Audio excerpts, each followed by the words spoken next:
오늘도 기도의 자리에 나오신 성도님들을 주님의 이름으로 환영하고 또 축복합니다. 이 시간 사도신경으로 우리의 신앙을 고백하시겠습니다.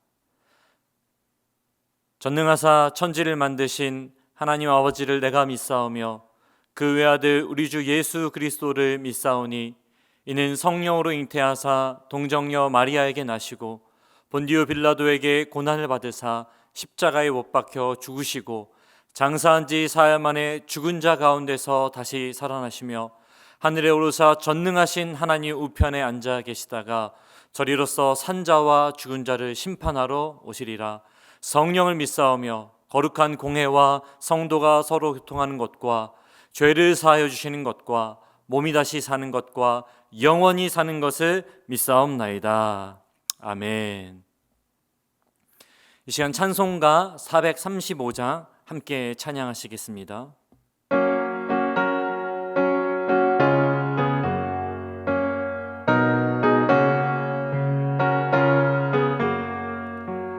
나의 영원하신 기여 생명보다 귀하다. 나의 갈 길 다가도록 나와 동행하소서.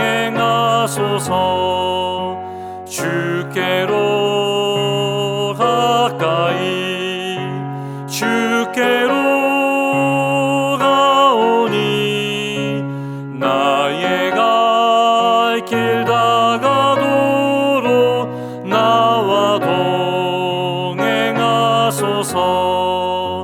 세상 부귀 아니람과 모든 명예 버리고 험한 길을 가는 동안 나와 동행하소서. 주께로 가까이 주께로 가오니 나의 갈 길 다가도록 나와 동행하소서. 어두운 골짝 지나가며 험한 바다 건너서 천국 문에 이르도록 나와 동행하소서. 주께로 가까이 주께로 가오니 나의 갈 길 다가도록 나와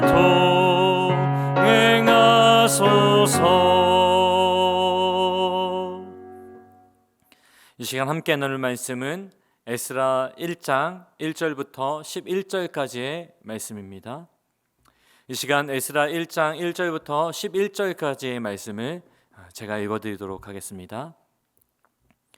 바사왕 고레스 원년에 여호와께서 예레미야의 입을 통하여 하신 말씀을 이루게 하시려고 바사왕 고레스의 마음을 감동시키심에 그가 온 나라에 공포도 하고 조서도 내려 이르되 바사왕 고레스는 말하노니 하늘의 하나님 여호와께서 세상 모든 나라를 내게 주셨고 나에게 명령하사 유다 예루살렘에 성전을 건축하라 하셨나니 이스라엘의 하나님은 참 신이시라. 너희 중에 그의 백성 된 자는 다 유다 예루살렘으로 올라가서 이스라엘의 하나님 여호와의 성전을 건축하라. 그는 예루살렘에 계신 하나님이시라. 그 남아있는 백성이 어느 곳에 머물러 살든지 그곳 사람들이 마땅히 은과 금과 그 밖의 물건과 짐승으로 도와주고 그 외에도 예루살렘에 세울 하나님의 성전을 위하여 예물을 기쁘게 드릴지니라 하였더라. 이에 유다와 베냐민 족장들과 제사장들과 레위 사람들과 그 마음이 하나님께 감동을 받고 올라가서 예루살렘의 여호와의 성전을 건축하고자 하는 자가 다 일어나니 그 사면 사람들이 은그릇과 금과 물품들과 짐승과 보물로 덮고 그 외에도 예물을 기쁘게 드렸더라. 고레스 왕이 또 여호와의 성전 그릇을 꺼내니 옛째 그의 느부갓네살이 예루살렘에서 옮겨다가 자기 신들의 신당에 두었던 것이라. 바사왕 고레스가 창고지기 미드르닷에게 명령하여 그 그릇들을 꺼내어 세워서 유다 총독 세스바알에게 넘겨주니 그 수는 금 접시가 30개요 은 접시가 1000개요 칼이 29개요 금 대접이 30개요 그보다 못한 은 대접이 410개요 그 밖에 그릇이 1000개이니 금은 그릇이 모두 5400개라. 사로잡힌 자를 바벨론에서 예루살렘으로 데리고 갈 때에 세스바알이 그 그릇들을 다 가지고 갔더라. 아멘. 에스라 1장은 그 역대하의 마지막인 역대하 36장의 말씀과 연결이 됩니다.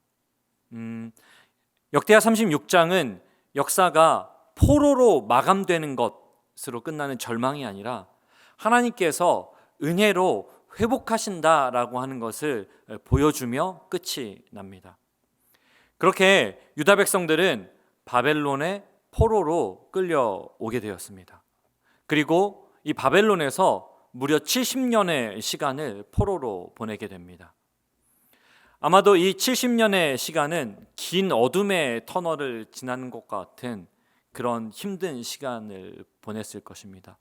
그런 시간을 보내는 이들에게 한 줄기 빛이 있다면은 오늘 말씀하는 것처럼 예레미야 선지자를 통해서 주신 하나님의 약속이었을 것입니다. 예레미야 29장 10절의 말씀을 보면요, 여호와께서 이와 같이 말씀하시느니라. 바벨론에서 70년이 차면 내가 너희를 돌보고 나의 선한 말을 너희에게 성취하여 너희를 이곳으로 돌아오게 하리라.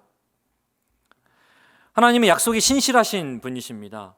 바벨론 포로라는 이 긴 어둠의 터널을 그저 절망에 보내기 원하지 않으신다는 것이죠. 그래서 약속을 주신 것입니다. 긴 어둠을 지날지라도 절망이 아니라 소망을 품을 수 있는 것, 그것은 다름 아닌 방금 예레미야 선지자를 통해서 말씀하여 주셨던 것처럼 빛을 보고 가는 것, 하나님의 약속을 붙들고 가는 것입니다. 우리가 인생을 살아가면서 감당하는 현실의 문제들이 힘든 이유가 있다면 그것은 다른 것이 아니라 마치 빛이 보이지 않는 것 같은 깜깜한, 그야말로 어둠뿐인 우리의 상황 때문일 것입니다. 그렇기 때문에 우리가 긴 어둠의 터널을 지나는 법이 있다면 바로 무엇입니까? 빛을 보고 나아가는 것입니다. 이 이스라엘 백성들에게 이 빛은 다름 아니라 하나님의 말씀이었습니다. 특히 하나님의 약속이었습니다. 예레미야 선지자를 통해 주셨던 것처럼 너희를 이곳으로 돌아오게 하리라. 너희를 이곳으로 돌아오게 하리라라고 하는 하나님의 약속이었습니다. 그런데 이 하나님의 약속은 하나님께서 신실하시기 때문에 반드시 이루어집니다. 그래서 오늘 함께 읽었던 에스라 1장 1절의 말씀, 바사왕 고레스 원년에 여호와께서 예레미야의 입을 통하여 하신 말씀을 이루게 하시려고 바사왕 고레스의 마음을 감동시키심에, 뭐라고 되어 있죠? 예레미야의 입을 통하여 하신 말씀을 이루게 하시려고. 하나님께서는 그 말씀, 그 약속을 잊지 않으셨다라고 하는 것입니다. 또 이사야 49장 14절과 15절의 말씀을 보면요, 오직 시온이 이르기를 여호와께서 나를 버리시며 주께서 나를 잊으셨다 하였거니와 여인이 어찌 그 젖 먹는 자식을 잊겠으며 자기 태에서 난 아들을 긍휼히 여기지 않겠느냐. 그들은 혹시 잊을지라도 나는 너를 잊지 아니할 것이라. 하나님께서는 이 약속을 성실하게 이행하십니다. 1절에, 오늘 함께 읽었던 1절에 바사왕 고레스 원년에 여호와께서 예레미야의 입을 통하여 하신 말씀을 이루게 하시려고 바사왕 고레스의 마음을 감동시키심에 그가 온 나라에 공포도 하고 조서도 내려 이르되. 하나님께서는요, 바사왕 고레스의 마음을 감동시키십니다. 심지어 고레스 왕을 통해서 어떻게 하십니까? 준비까지 시켜주십니다. 4절에 보면요, 그 남아있는 백성이 어느 곳에 머물러 살든지 그곳 사람들이 마땅히 은과 금과 그 밖의 물건과 짐승으로 도와주고 그 외에도 예루살렘에 세울 하나님의 성전을 위하여 예물을 기쁘게 드릴지니라 하였더라. 어떤 일이 벌어집니까?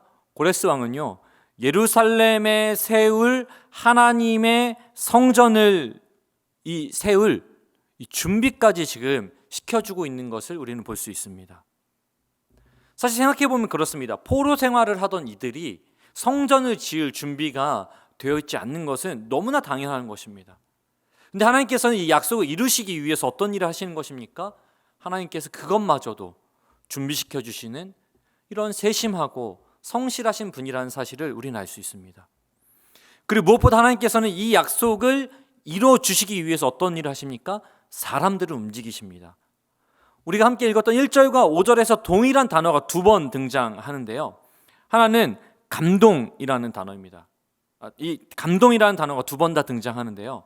이 감동이라는 단어는 휘젓다, 움직이기 시작하다 이런 의미를 담고 있습니다. 그래서 1절에서 고레스의 마음을 감동시키심에 어떤 일이 벌어진 거죠? 고레스 왕의 마음을 휘저 움직이셨습니다.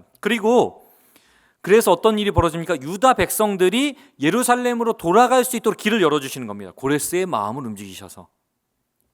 또 함께 읽었던 5절의 말씀을 보면요, 이에 유다와 베냐민 족장들과 제사장들과 레위 사람들과 그 마음이 하나님께 감동을 받고 올라가서 예루살렘의 여호와의 성전을 건축하고자 하는 자가 다 일어나니 이들의 마음이 하나님께 감동을 받고입니다. 유대 지도자들의 마음을 휘저 움직이셔서 하나님 어떤 일을 하게 하죠? 성전 건축을 위해서 일어나게 하시는 것입니다. 이 일은 누구도 할 수 없습니다. 오직 하나님만 하실 수 있는 일입니다. 70년 포로 생활이라는 막막하고 답답한 상황, 그야말로 어둠의 긴 터널을 지나는 것만 같은 상황을 어떻게 하시는 것입니까? 하나님께서 직접 해결하고 계십니다. 왜 그렇습니까? 하나님께서는요, 우리가 또 우리의 인생이 절망으로 완전히 꺾이기 원치 않으시기 때문에 그렇습니다. 그래서 약속을 주시고 그 약속을 하나님께서 아주 성실하게 이행하십니다. 그리고 그것이 이루어지도록 어떤 일까지 하십니까? 사람들의 마음까지도 움직여 주시는 것.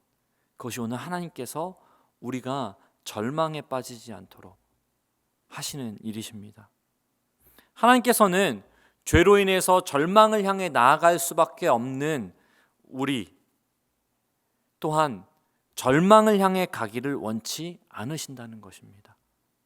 그래서 어떤 일을 하셨습니까? 빛이신 예수님을 오늘 우리에게 보내주셨습니다. 그리고 더더욱이 우리의 마음을 휘저 움직여 주셨습니다. 감동하셨습니다. 그래서요, 믿음을 선물로 주셨습니다. 그 하나님께서 오늘 이 어둠의 긴 터널을 지나는 것만 같은, 또 어둠의 긴 터널을 지나는 것 같은 인생으로 살아갈 수밖에 없는 우리를 분명히 선하게 이끌어 가실 것입니다. 그런 우리의 인생을 분명히 선하게 인도해 가실 것입니다. 그렇게 우리는 그런 하나님의 신실하심을 기억하며 오늘도 평안 가운데 온전히 승리할 수 있으시기를 예수님의 이름으로 축복합니다. 기도하겠습니다. 하나님, 오늘 하나님의 역사하심을 보면서 하나님이 얼마나 약속에 신실하신 분이신지, 그 약속을 잊지 않으시는지, 그리고 그 약속을 어떻게 성취해 가시는지, 얼마나 성실하신 분이신지를 깨닫습니다. 그리고 그 일을 이루어가기 위해서 사람들의 마음마저도 새롭게 하시는 줄로 믿습니다. 주님, 그렇게 우리는 절망 가운데 거하지 않습니다.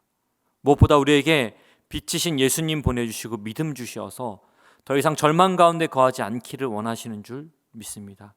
그 주님과 함께 소망을 향하여 빛을 바라보며 나아가는 우리들, 오늘 우리의 인생 되게 하여 주시옵소서. 모든 것 주님께 맡겨드리며 예수님의 거룩하신 이름으로 기도드립니다. 아멘. 시간 두 가지 기도 제목 함께 나누어 드리겠습니다. 첫 번째 기도 제목은 긴 어둠의 터널을 지날지라도 빛으로 인도하시는 하나님을 신뢰하게 해 주시옵소서. 두 번째는요, 선하게 이끄시고 인도하시는 약속의 신실하신 하나님의 능력을 경험하게 해 주시옵소서. 우리 이 시간 이 두 가지 기도 제목과 개인의 기도 제목을 가지고 계속해서 기도하며 나아가겠습니다. 함께 기도하시겠습니다. 살아계신 아버지,